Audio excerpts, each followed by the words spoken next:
Aldirashliq yangi hamoqatlikdir. Men bu yozmani qisqaroq yozishga tirishaman. Chunki siz aldirash, menmi aldirash. Biz haqiqatan aldirash. Bu, ya'ni aldirashlikni pesh qilish kishilarga muhimligimizni bildiradigan asosli yo'llarning biridir. Chunki bizning aldirash emasligimiz muhim emasligimizdan derak berdi. Shundaq emasmi? Xato. Men o'zim uchratgan eng hosuldor va utuqliq kishilarning aldirash ekanligini bayqadim. Ammo ularning aldirashligi kishilarga bilinmaydi. Chunki ular boshqalar topolmaydigan vaqtni topa oladi. Sizning ular bilan ko'p vaqt o'tkazish fursatingiz bo'lmasligi mumkin. Ammo siz ular bilan birga turganda, ular butun diqqatini sizga markazlashtirdi va suhbat jarayonidagi har bir daqiqadan unumli foydalanadi. Ular siz bilan birga turganda boshqa ishlar bilan hablashmaydi. Chunki bu sizni butunlay tashlab o'tganga o'xshash ishdir. Ko'pinchimiz vaqt isrof qilamiz. Biz qimmatli vaqtimizni qilishga tegishli bo'lmagan ishlarga zoya qilamiz. Bu bizning haqiqiy muhim ishlarga oqilona sarf qila oladigan vaqtimizning ozlab ketadiganligidan derak berdi.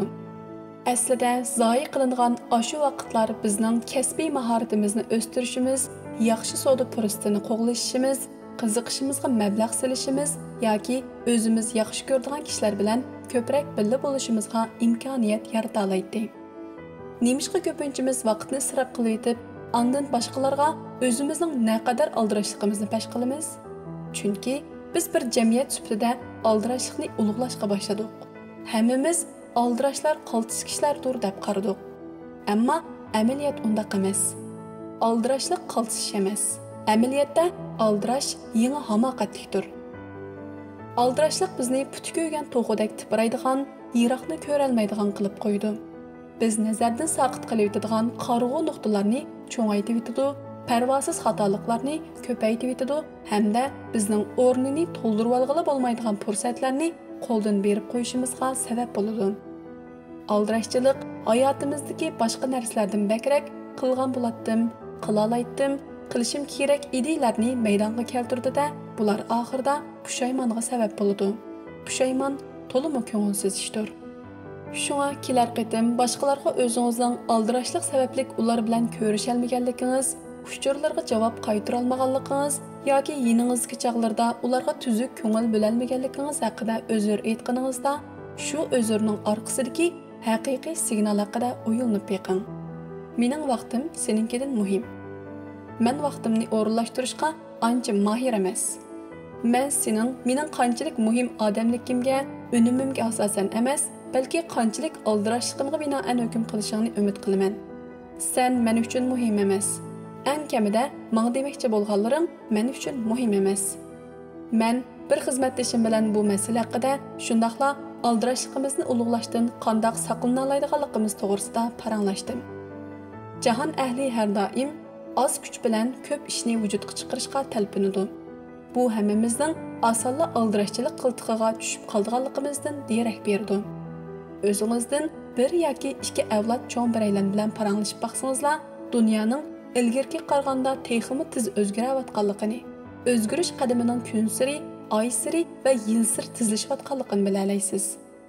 Xizmatdoshim, oila a'zolarim, do'stlarim va xizmatdoshlarim bilan bo'lgan munosabatlarimda aldirashchilikni pesh qilishdan qandoq saqlana oladiganligim to'g'risida mundaq oddiy bir taklif berdi.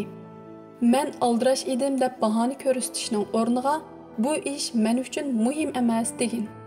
Chunki sening asl demoqchi bo'lganing ana shu. Bunda qilish cho'qim talash tortishga sabab bo'ldi. Hamda muhimlik kun tartiblaringizni boshqacha o'rinlashtirishingiz kerakligi haqida o'ylanishingizga sabab bo'ldi. Aksicha, ko'pincha kishilarning qilgandek aldirashligingizni bahona qilgan holda kechirim so'rashingiz ojizlikdan boshqa narsa emas. Balkim uni samimiy yolg'onchilik degili bo'lishi mumkin. Chunki siz oxirgi 2 soatni ilxat tekshirishga yoki ahamiyatsiz yig'inlarga qatnashishga, taxt o'yinining oxirgi qismini ko'rishga sarf qilmaslikqa qodir edingiz. Mencha siz nima demoqchi bo'lganligimni tushundingiz. Men xizmatdoshimning bu taklifini amaliyatimga tatbiqlashga boshladim. U menga aldirashlikni bahona qilmasdan vaqtimni planliq o'rinlashtirishimning muhimligini his qildirdi. Boshqalarga bevosita "Sen men uchun muhim emas" deyish haqiqatan tez.